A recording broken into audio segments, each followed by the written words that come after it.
ਅੱਜ ਸਾਡਾ ਪੰਜਵਾਂ ਲੈਸਨ ਸ਼ੁਰੂ ਹੈ ਅਤੇ ਉਹਦੇ ਵਿੱਚ ਅਸੀਂ ਆਇਨ ਸ਼ਾਹਮੁਖੀ ਦਾ ਜਿਹੜਾ ਹਰਫ ਹੈ ਉਹਦੇ ਲਈ ਅਸੀਂ ਇੰਗਲਿਸ਼ ਵਿੱਚ ਇਹ ਇਸਤੇਮਾਲ ਕਰਦੇ ਹਾਂ ਅਤੇ ਇਹਦੇ ਲਈ ਗੁਰਮੁਖੀ ਦੇ ਵਿੱਚ ਅਸੀਂ ਲਫ਼ਜ਼ ਐੜਾ ਇਸਤੇਮਾਲ ਕਰਦੇ ਹਾਂ।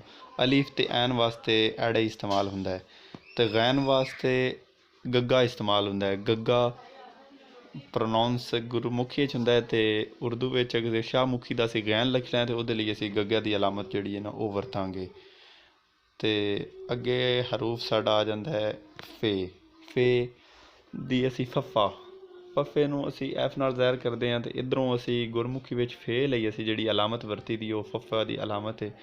ਠੀਕ ਹੈ, ਇਹ ਅਲਾਮਤ ਤੁਹਾਡੇ ਸਾਹਮਣੇ ਜਿਹੜੀ ਹੈ ਸ਼ੋ ਹੋ ਰਹੀ ਹੈ, ਇਹ ਫੱਫੇ ਦੀ ਅਲਾਮਤ ਹੈ। ਅੱਗੇ ਕਾਫ ਲਈ ਅਸੀਂ ਜਿਹੜੀ ਅਲਾਮਤ ਵਰਤੇ ਹਾਂ ਉਹ ਕੱਕਾ ਹੈ, ਯਾਨੀ ਕੱਕਾ ਤੋਂ ਕਾਫ। ਸ਼ਾਹਮੁਖੀ ਦੇ ਵਿੱਚ ਕਾਫ ਅਤੇ ਗੁਰਮੁਖੀ ਦੇ ਵਿੱਚ ਕੱਕਾ, ਅਤੇ ਇਸ ਲਈ ਅਸੀਂ ਕਾਫ ਲਈ ਕੱਕਾ ਲਫ਼ਜ਼ ਵਰਤਾਂਗੇ। ਅੱਗੇ ਆ ਗਿਆ ਕੱਕਾ, ਯਾਨੀ ਕਿਆਫ ਲਈ ਵੀ ਸਾਡੇ ਕੋਲ ਕੱਕਾ ਦੀ ਅਲਾਮਤ ਹੈ। ਗੁਰਮੁਖੀ ਦੇ ਵਿੱਚ ਜਿਹੜਾ ਨਾ ਕਈ ਆਵਾਜ਼ਾਂ ਜਿਹੜੀਆਂ ਮਿਲਦੀਆਂ ਜੁਲਦੀਆਂ ਆਵਾਜ਼ਾਂ ਨੇ ਉਹਨਾਂ ਲਈ ਸੇਮ ਲਫ਼ਜ਼, ਜਿਸ ਤਰ੍ਹਾਂ ਸੱਸੇ ਲਈ ਇਸੇ ਤਰ੍ਹਾਂ ਕੱਕਾ, ਕਾਫ, ਕਿਆਫ ਸਾਰਿਆਂ ਲਫ਼ਜ਼ਾਂ ਲਈ ਇਹ ਵੇ। ਅੱਗੇ ਗੱਗਾ ਜਿਹੜਾ ਅਸੀਂ ਗਾਫ ਲਈ ਇਸਤੇਮਾਲ ਕਰਦੇ ਹਾਂ, ਯਾਨੀ ਗੈਨ ਦੀ ਜਿਹੜੀ ਆਵਾਜ਼ ਅਸੀਂ ਸਾਡੇ ਕੋਲ ਗੱਗਾ ਹੀ ਹੈ।